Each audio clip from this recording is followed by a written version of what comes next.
ने ये बात साफ तौर पर कही कि यूएन हर स्थिति में मृत्युदंड का विरोध करता है और उसे आशा है कि बांग्लादेश सत्य को सामने लाने, पीड़ितों को मुआवजा दिलाने और न्याय सुनिश्चित करने की एक समग्र प्रक्रिया की ओर आगे बढ़ेगा। We also regret the imposition of the death penalty, which we oppose in all circumstances. The High Commissioner hopes Bangladesh will move forward with the comprehensive process of truth-telling, reparation and justice as the pathway to national reconciliation and healing. Bharat का अच्छा या बुरा बांग्लादेश से होता है।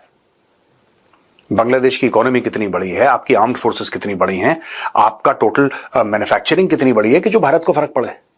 तो इस गलत फहमी में जो बांग्लादेशी है कि हमें बड़ा फर्क पड़ रहा है यहां पे, सॉरी, किसी को 2 टके का फर्क नहीं पड़ता। टका मैंने इसलिए बोला क्योंकि वो आपकी करेंसी है।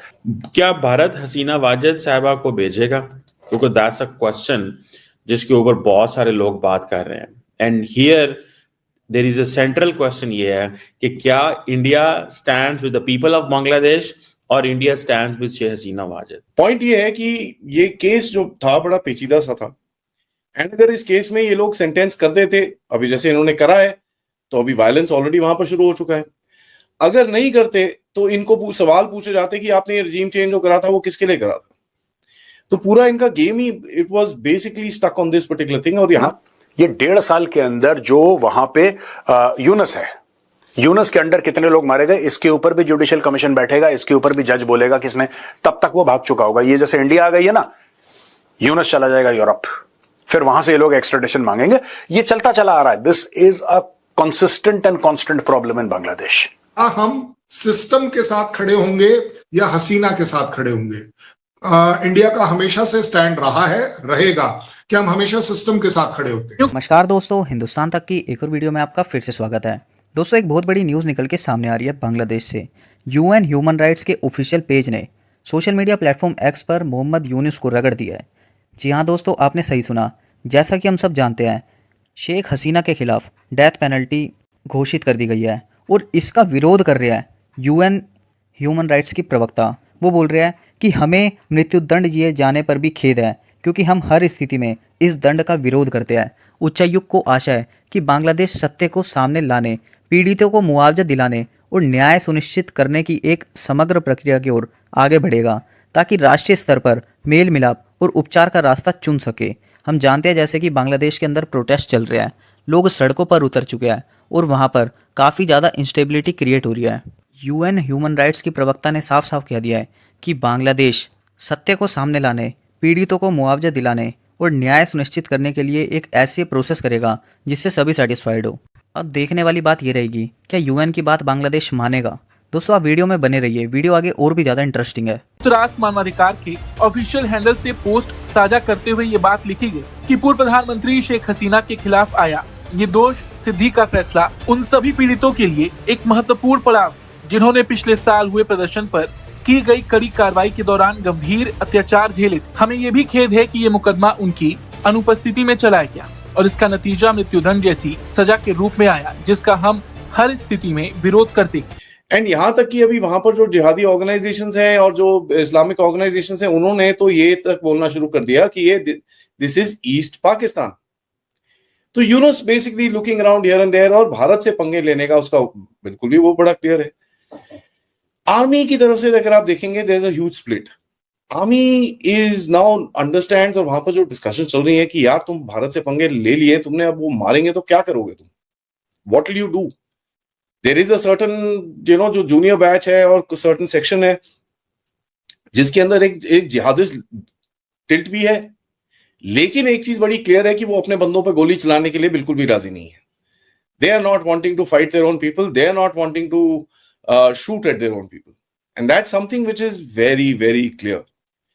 So अगर ये सिचुएशन है तो आप देखेंगे कि भैया ये पूरी तरह से एक बड़ा इंटरेस्टिंग सा कहानी यहां पर बाहर निकलेगा। इससे होता क्या है? होता ये है कि अभी ये सिचुएशन बड़ी जबरदस्त टेंशन में है। जबरदस्त टेंशन में क्यों है? क्योंकि दोनों गुट अभी सड़क पे लड़ रहे हैं। इसके ऊपर है इंटेलिजेंस का गेम। यहां पर आपकी intelligence service, ISI, CIA, KGB, MSS, Turkey की इंटेलिजेंस, प्रॉब्ली बहुत सारी इंटेलिजेंस एजेंसीज अपना एक फुटहोल्ड बनाने की कोशिश कर रही है। जिहादी इंटेलिजेंस सर्विसेज वो अपना फुटहोल्ड बनाने की कोशिश कर रही हैं और आपकी इंटेलिजेंस अपना कर रही है। बीच में आता है अमेरिका जो अपना एक अचार खाना चाहता है, Russia who is interested in this entire area, and China जिसके यहाँ पर काफी इंटरेस्ट है। तो आप यहाँ पर देखते हैं भैया complete chaos and basically pulling from each direction. चारों लोग, पांचों लोग, छह एक्टर्स जो है वो खींच रहे हैं इस देश को, और उससे होता क्या है, सड़क में वायलेंस होती है, एयरपोर्ट में आग लग जाती है, अमेरिकन स्पेशल फोर्सेस के बंदे ठुक जाते हैं। 17, एक दो नहीं 17 सारे लोग जैक्सन जैक्सन कर रहे थे और मोदी साहब के साथ थ्रेट चिपका दिया, लेकिन ये नहीं देखा कि उसमें और बंदे ठुके थे। 17 people got hit. So there is complete chaos in the country and there is just no way कि भाई इस जगह को रिट्रीव करने की किसी के पास कोई सोल्यूशन नहीं है। And let me just say this, कई लोग बोलते हैं भाई अवामी लीग वहां पर चली जाएगी तो सब कुछ ठीक हो जाएगा। Well, these jihadis are on the street, unless and until वहां पर सिविल सोसाइटी उठा के इनको अंदर डाले, आर्मी उठा के इनको अंदर डाले, it is not gonna work. वो नहीं होगा and it will become a problem. Now see, one thing that one must also understand कि ये पूरा जो गेम है, ये पूरी जो करतूतें चल रही हैं, this is to create chaos and create a recruitment ground for Bangladeshis. इस टाइम पे अगर आप देखेंगे भैया, चारों तरफ टीटीपी में घुसे हुए हैं, म्यांमार के अंदर उल्टे काम चल रहे हैं इनके। So there is these are man power जिसका यूज किया जा रहा है डीप स्टेट की तरफ से एंड इस्लामिस्ट की तरफ से to achieve their control, so called. Bharat तो ऑब्वियसली ये चाहता नहीं है, क्योंकि आपको पता है इस रीजन के अंदर ये सब होगा तो आपका नॉर्थ ईस्ट में इंपैक्ट होगा, आपके ड्रग्स बढ़ेंगे, आपके वेपन्स की वो चीजें बढ़ेंगी, और जैसे हम देख रहे हैं कि भाई दिल्ली मॉड्यूल के साथ भी कुछ कनेक्शंस निकल के आ रहे हैं। So it's a very precarious sort of a scenario. क्या भारत हसीना वाजिद साहिबा को भेजेगा?